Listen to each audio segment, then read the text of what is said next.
Terima kasih untuk Anda yang masih bergabung bersama dengan kami dan di segmen ini kita akan review jalannya perdagangan di sepanjang hari ini di mana indeks harga saham gabungan kembali mengalami koreksi yang cukup dalam di atas 2% pemirsa dan cukup konsisten melemah di 6.500-an dan kami ingatkan kembali Anda masih bisa berpartisipasi di WhatsApp interaktif di 0812 di 8788 di 3723 seperti yang tertera di layar televisi Anda nantinya.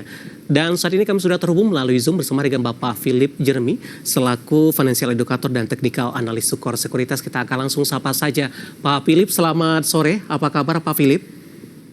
Sore, apa kabar Mas David dan seluruh kerabat IDX Channel? Kabar baik Pak Philip, terima kasih sudah meluangkan waktu di IDX Channel untuk kali ini.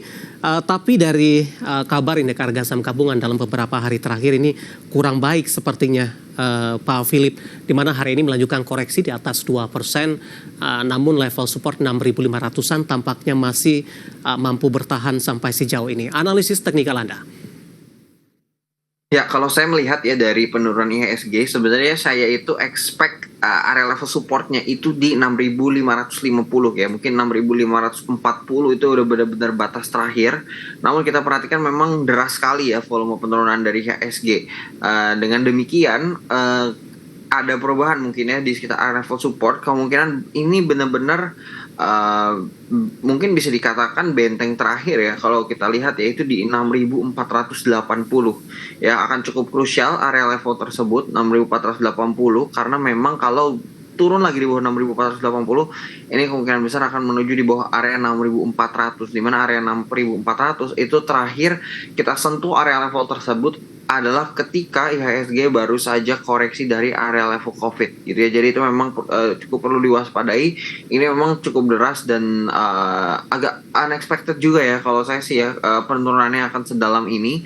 Namun memang karena berbagai faktor ya, mungkin ini memang IHSG kelihatannya ini memang, dan apalagi dengan penurunan sebesar itu hari ini bukan tidak mungkin akan terjadi, akan turun di bawah level 6.500. Baik, dengan pelemahan dalam yang terjadi, Pak Philip, bagaimana Anda melihat pola dari indeks harga saham gabungan? Kita ke jangka pendek terlebih dahulu, Pak, baru jangka menengah?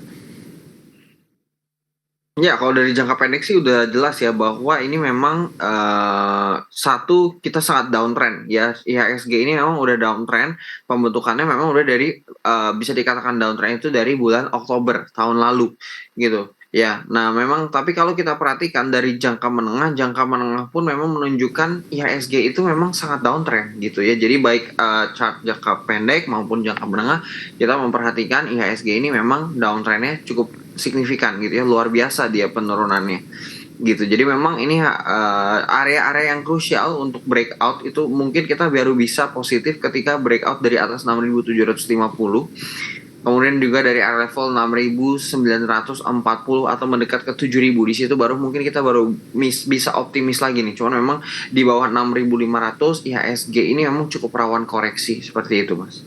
Baik, arah indeks harga saham gabungan untuk selanjutnya, di tengah sentimen yang berkembang, para investor masih menantikan ini pidato Jerome Powell di depan Kongres, kemudian juga rilis data inflasi yang akan juga dirilis di pekan ini, Pak Philip.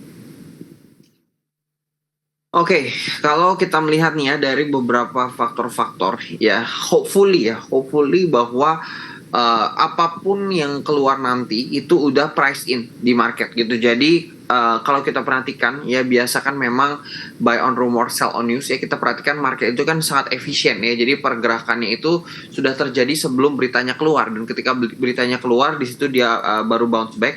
Jadi kita harapkan aja memang dengan apapun sentimen dan berita ya, kita perhatikan ini memang harusnya sih bisa rebound. Ya, kalau kita lihat sebenarnya tren beberapa yang lalu ini kita perhatikan, kita itu tidak begitu terpengaruh dengan sentimen-sentimen asing.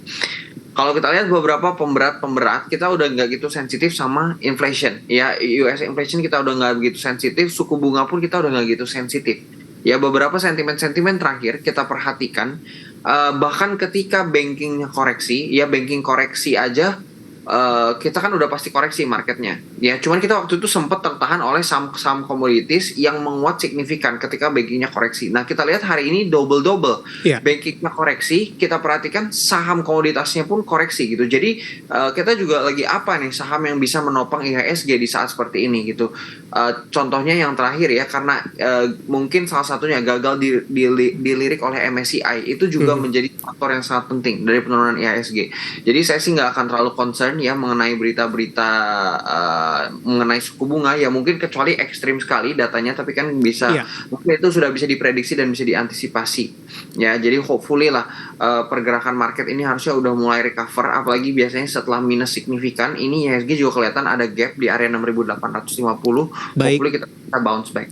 Ya, kita akan coba ulas Pak dari sisi sektor, kemudian juga dari sisi sahamnya secara teknikal.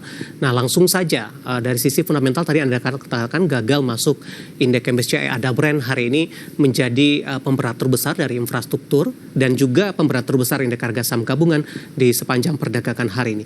Turun di 9,40%, pelemahannya lebih terpangkas dan sudah balik lagi ke level 6.000-an, tadi kesempat ke 5.800-an. Analisis Anda secara teknikal dan juga rekomendasi brand di tengah pelemahan dalam yang kembali terjadi.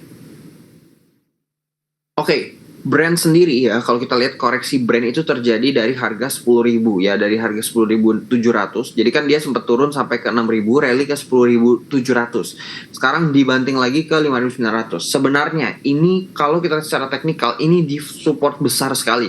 Dia itu ada di area major support, di mana area support kuatnya itu di 5.650. Apakah ada chance untuk dia bounce back? Nah, secara teknikal ini kalau kita perhatikan volume penurunannya itu kecil.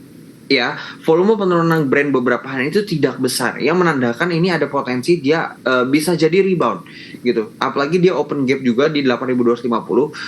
Mengingat tapi iklim market saat ini ya, jadi mungkin kalau saya mau spekulasi ya atau spek buy, position sizing kecil, kita perhatikan kita ini sebenarnya menarik secara teknikal. Area level supportnya kecil aja, mungkin di bawah 5.400 lah, 5.400 kita cut loss. Selama pergerakan harga masih di atas 5.400, di situ kita bisa hold dengan harapan dia menutup gap yang terbentuk di 8.300 untuk si brand. Baik, dan sekaligus sepertinya menjawab pertanyaan dari WhatsApp interaktif kami, ada Bapak Anggiat dari Bekasi ingin masuk ke dalam harga brand dan lanjutan pergerakannya seperti apa, dan lagi-lagi keputusan investasi tetap ada di tangan pemirsa IDX Channel. Masih dari infrastruktur Pak, kita mau bahas dari Telkom Pak. Hari ini koreksi dalam kembali sudah berada di level 2.300-an Pak Willy. Oke, Telkom ini udah lama saya nggak sentuh ya, nggak saya rekomendasikan dan nggak saya sentuh karena kita lihat tren jangka panjangnya dari pertengahan tahun 2022 Telkom itu sudah menunjukkan downtrend. Ya, mungkin lebih terkonfirmasi lagi di awal tahun 2023 lah ya, downtrend dari Telkom ini. Dia itu terakhir ada support di 2.510 dan sekarang sudah jebol lagi area level supportnya. Area yang akan dituju ini ke 2.100 lah, kira-kira 2.120 area level support yang akan dituju oleh Telkom. Ya, saya masih nggak tahu nih penurunannya sampai kapan ya, karena memang kalau kita perhatikan ini mungkin agak unexpected juga ya bahwa penurunannya ini sedalam ini ya, tapi tidak unexpected juga karena kalau kita lihat earnings report dari TLKM ini selalu di bawah estimate. Ya, dia selalu di bawah estimate. Sehingga dengan demikian ya ini juga agak sulit memprediksi. Nanti kita lihat apakah ada pergerakan di sekitar harga 2.100. Mengingat ya bahwa di harga 2.100 itu adalah harga COVID dari TLKM ketika IHSG minus besar ya. Itu udah mendekati harga COVID lagi. Ya, satu lagi singkat saja sebelum kita jeda, Pak Philip. BBRI Pak hari ini menguat sendirian jika dibandingkan dengan perbankan big cap lainnya. Analisis dan rekomendasi Anda. Oke. BBRI ini kan mungkin dia menguatnya pun tipis ya hari ini ya, menguatnya tidak begitu signifikan. Satu hal catatan baik dari BBRI itu net foreign sale sudah tidak besar. Ya, bahkan dia mencatat net foreign buy meski sangat kecil.